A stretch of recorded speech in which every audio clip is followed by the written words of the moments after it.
Alright guys, I got some floating body mounts for the Slash and I'm going to show y'all how to install it.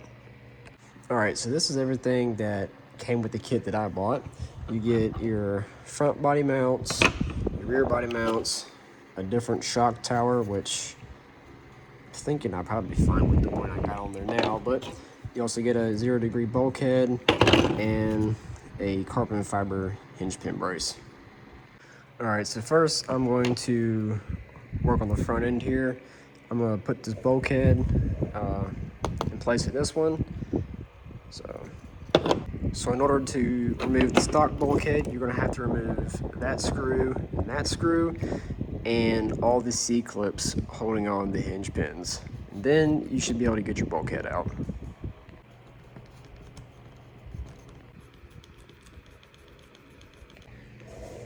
Alright, so I got the screws undone and I got the C-clips taken off.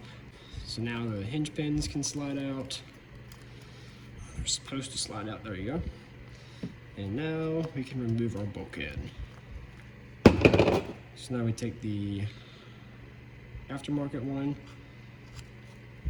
and basically just screw it back together how it came apart basically. And I'll also be installing this carbon fiber hinge pin brace that came with the kit I bought. Alright guys, so I had issues trying to get my hinge pins into this bulkhead here, and I made the discovery that this hinge pin is bent. I think I got spares, but well, I'm gonna hope I have spares, so I'll be right back.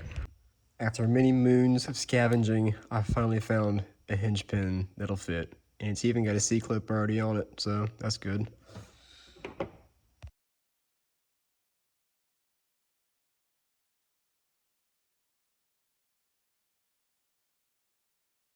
All right, guys, I got everything back together, and it was pretty easy.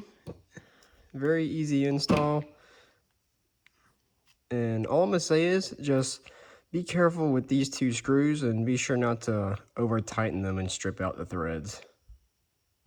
All right, guys, I got this side on, and it was a little bit more tedious than I expected it to be. So I'm gonna walk you guys through how to mount this floating body mount real quick. So the first thing you're gonna wanna do is remove this screw here and the screw on this side right here. So now that you got your hub removed, you're gonna wanna remove this screw here at the bottom. So now you're going to take your wheel hub and place it inside the caster block and put this screw here back in the bottom. So now you're going to mount this back onto the arm, and you're going to mount your suspension linkage back on in this hole right here. All right, so now the front end is complete. There are a few spots that rub, like right here on the wheel hub and the caster block. It's kind of making contact right there. And same way on this side right here. And just, it doesn't feel quite as smooth as I'd like it to be. So I'm probably gonna go back in off camera and just kind of sand down these areas that are making contact. All right, I got the front end back on the car now. So now we're gonna work on the rear end. So what you're gonna wanna do first is remove that screw right there and this screw right here. So now you're going to take this tool right here and you're going to pop this wheel hex off.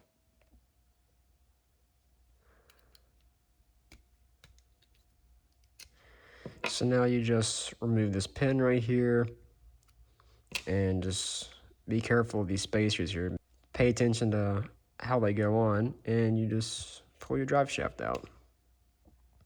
So next you're going to take the bearings out of your old hubs and put them into your new hubs. Then you're going to take your drive shaft and basically just put the whole thing back together. All right, so when you go to put your hub back onto the arm, make sure you put your hinge pin into the lowest hole, unless you want the rear end of your car sitting up high for some reason.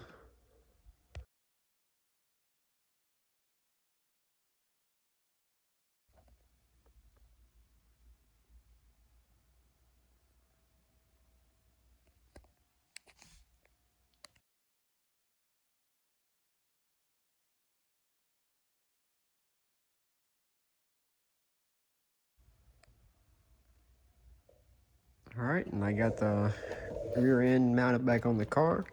So that's basically it. Very simple install. So